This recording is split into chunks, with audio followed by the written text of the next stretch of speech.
We found it on the third day, something breathing beneath the ice. The sonar had pinged something massive, but none of us expected to see the glacier moving from the inside. Slowly, like lungs struggling against centuries of frost. The ice was thick, ancient, laced with dark veins that shimmered like dried blood under our headlamps. When we knelt to examine the bulge, we felt warmth radiating from it, warmth through gloves and snow gear. The smell hit us next, copper and rot, like spoiled meat left in a rusted pan. It clung to our tongues, a film of bile that made me gag, even as I told myself it was just sulfur. But I could taste something else, metallic, sharp, like blood. We thought it was a buried animal, something unlucky. But then I found the totem, a ring of jagged antler shards arranged in a star, half submerged near the breathing, sided, a bone talisman wrapped in raven feathers. I recognized it from a museum in New Catuliera, warning symbols, burial sigils. My hands trembled, but I didn't stop digging. That was my first mistake. That night, I dreamed in languages I don't speak. Visions of something older than time, a creature trapped by chance, frozen by sacrifice. The Greenlandic locals call it Tuplak Nerivik, the eater beneath. They said it was bound by blood rituals that must never be undone. But when I woke, the antler star was gone, melted. The ice cracked louder now. The walls of our shelter dripped black in the candlelight.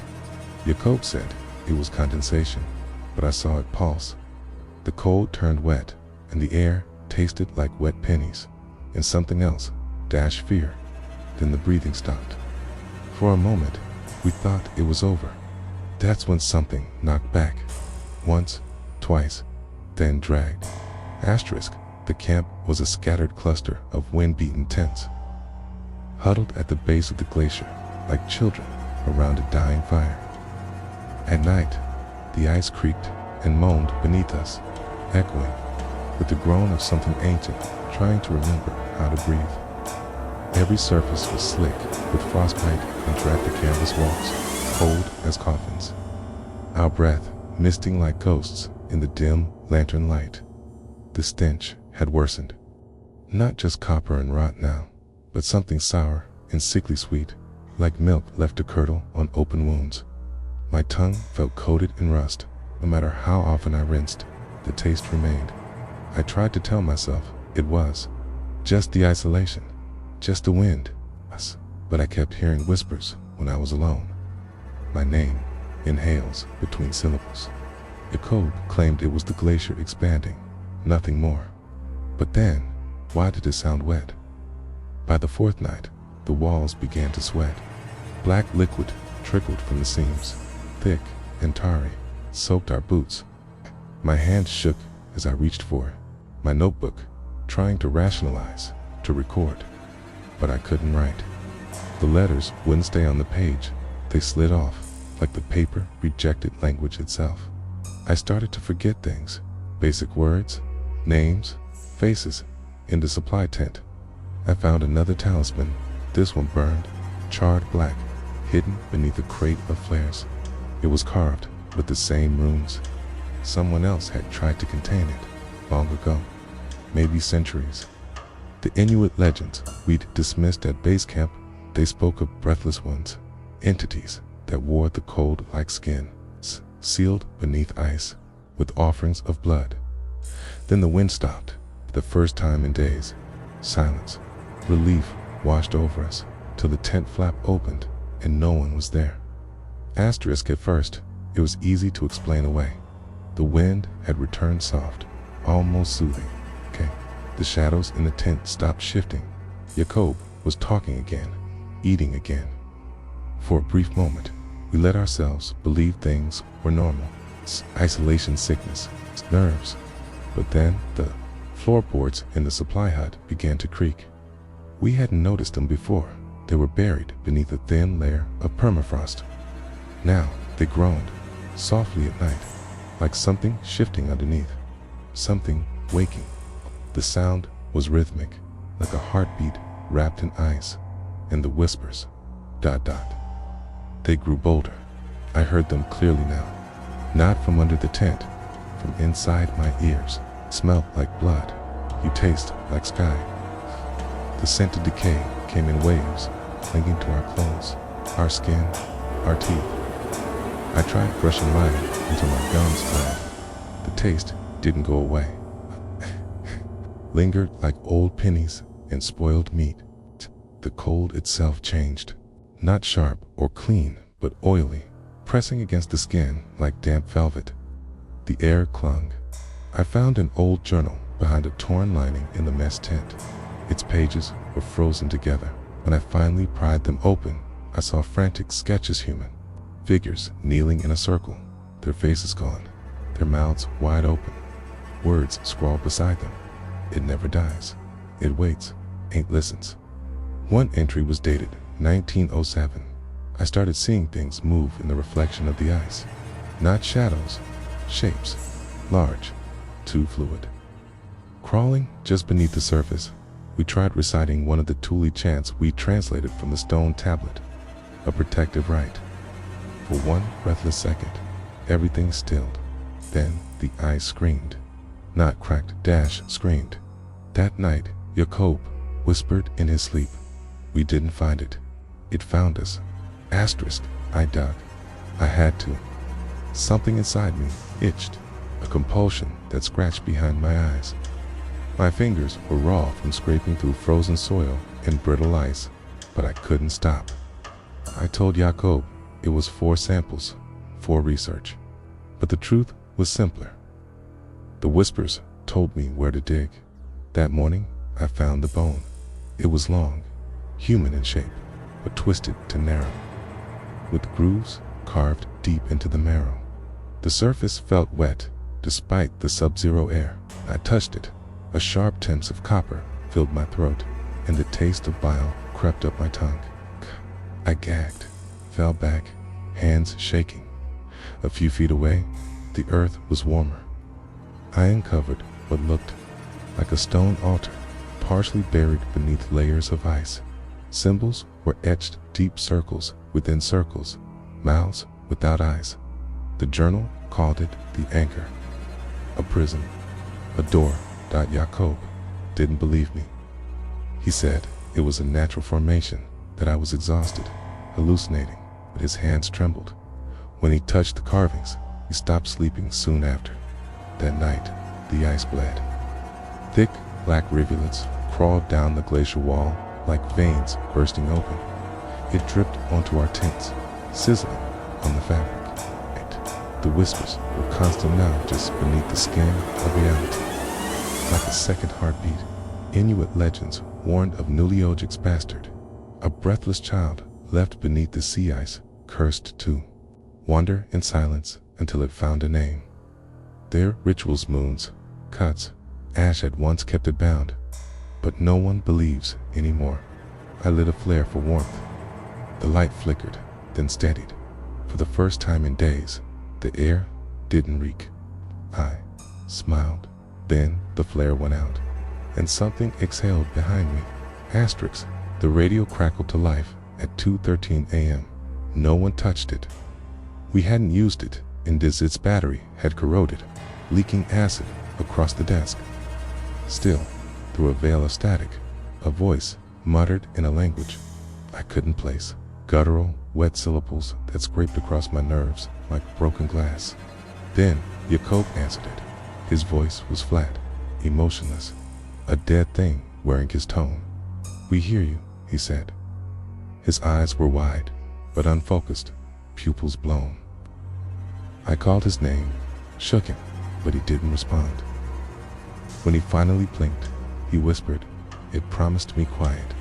That morning, I found a figure carved in the ice outside our tent, 10 feet tall, smooth, featureless, except for a mouth stretching from chest to pelvis, rows of teeth. It hadn't been there the night before. Its breath smelled like burning copper. The tent walls pulsed.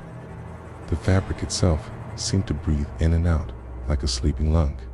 I touched it, was warm, slick. My fingers came back red. Jacob said it was the wind.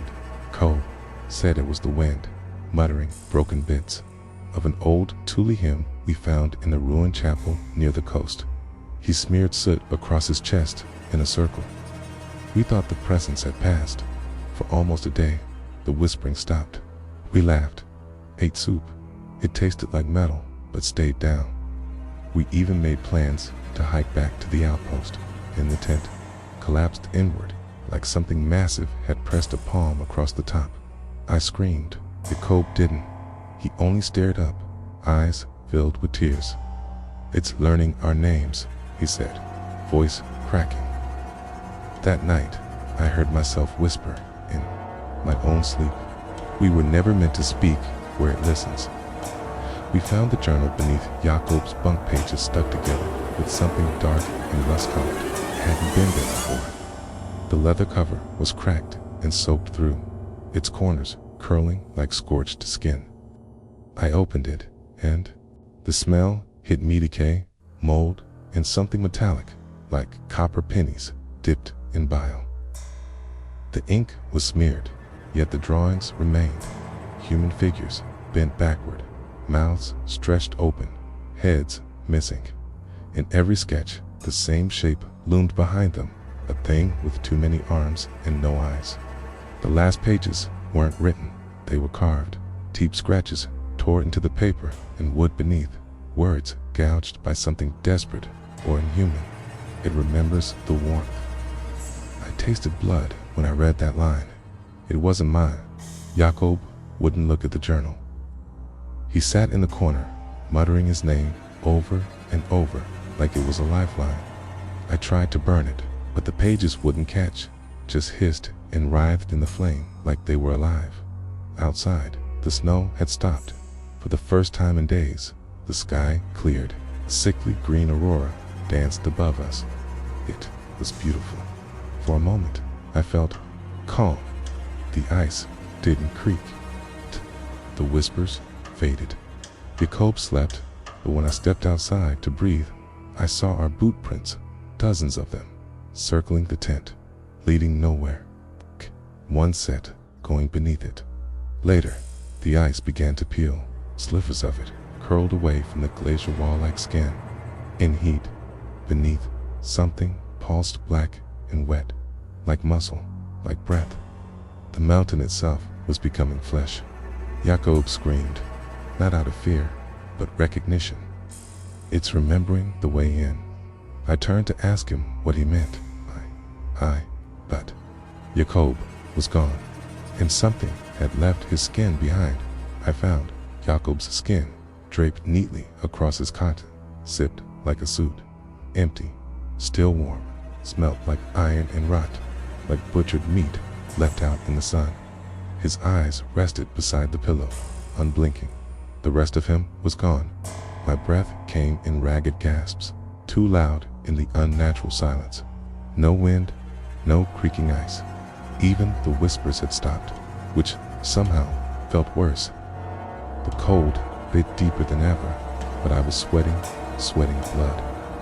I could taste it, slick and metallic on my tongue. I stumbled outside and collapsed on the ice. That's when I saw them sigils carved into the glacier's base. Ancient and black, as if scorched into the frozen wall. Circle of symbols matching the ones in the journal. I remembered the Thule myths we'd brushed off, half laughed at during the first week. The sleeper beneath ice. They said it wasn't dead, only dreaming, and that rituals had been performed each winter solstice to keep it asleep. But the last ritual had been performed over a century ago, before the last shaman vanished. A faint warmth pulsed beneath my hands where I knelt. The ice there had turned translucent as skin. Through it, something writhed. Not human, not animal. Bones bent wrong. Ages too wide. Was looking up. I wanted to scream, but something in my throat held it down. Something alive, crawling. I coughed, filed, and saw blood hit the snow, and then quiet. Peaceful. The whispers faded. I looked around. The sigils were gone. The air cleared. For a moment, I believed it was over, that I'd been spared. Then the ice cracked beneath my knees with a moan that sounded like my name, and Jacob's voice, wrong, wet, broken, whispered behind me, "It wants you to remember." Asterisk. The storm returned with vengeance, but this time, it wasn't just snow and wind it screamed. The air howled like 1,000 voices trapped in ice, each shriek scraping the walls of my skull.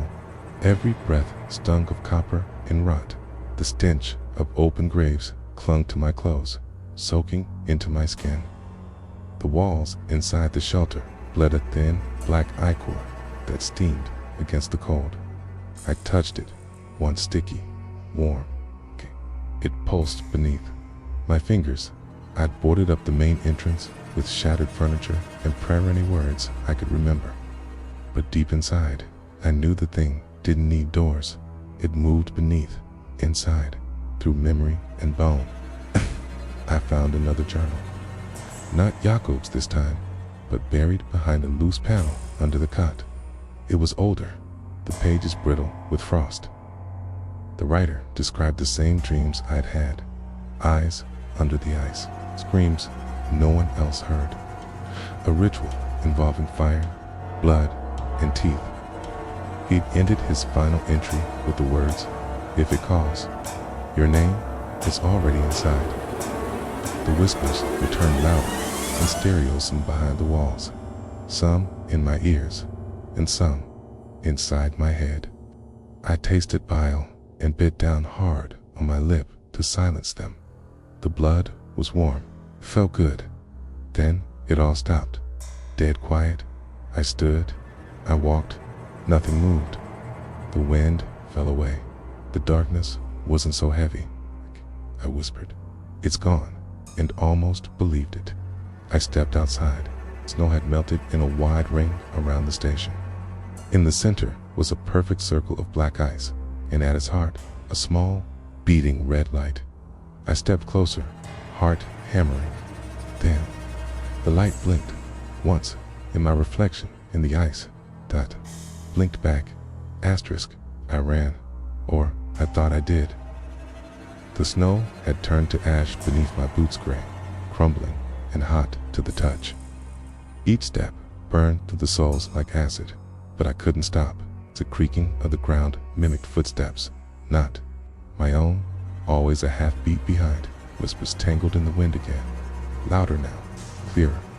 My name drawn out like a lover's sigh in a death rattle, all at once. Inside the station, the temperature dropped violently. Frost spider-webbed across the windows, yet the walls bled thicker, now viscous, black, and pulsing. The floor groaned with every breath I took. I tried to swallow, but my tongue was coated in the iron taste of blood. My teeth ached, my gums throbbed. I found Jacob's frozen corpse curled in the generator room, his hands clawed to the ceiling, like he'd been trying to climb out of himself. Clutched to his chest was a sealed envelope. My name was written on it. I opened it. Inside was a photo of an ancient carving Antarctic tribes long thought extinct. The image showed a creature beneath the ice, worshipped and feared. A ritual written in symbols marked in red surrounded it. Warning, you cannot kill what dreams.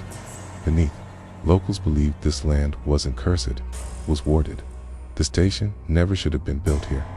I tried reciting the chants from the carvings, desperate for anything. The whispers stopped. The bleeding slowed. I collapsed, trembling, thinking maybe I'd stopped it.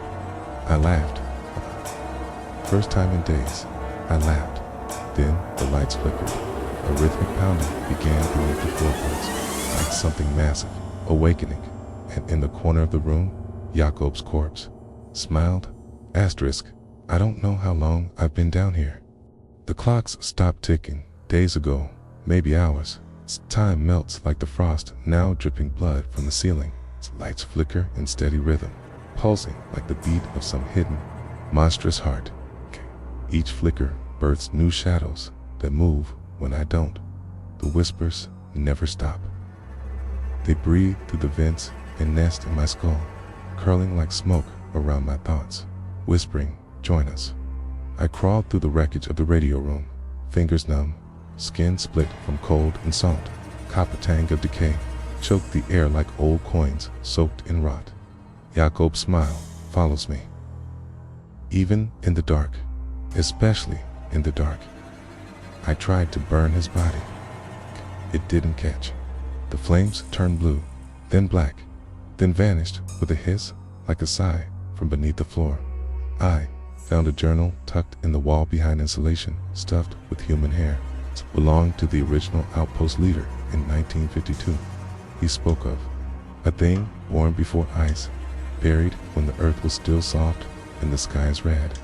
They found it once, tried to bind it with salt and silence. With chance, no one speaks anymore. The last entry simply read, "It dreams us into being." Station trembles now, like it's breathing with me more through me. My skin itches from within. I see things crawling beneath it, pressing outward like unborn larvae. I can't tell which thoughts are mine. I thought I escaped once woke up outside under the stars, but the stars blinked when I screamed. The ground answered back, "I'm writing this on the last page I have." In blood that isn't mine. Outside, the ice is cracking again, and something underneath is laughing.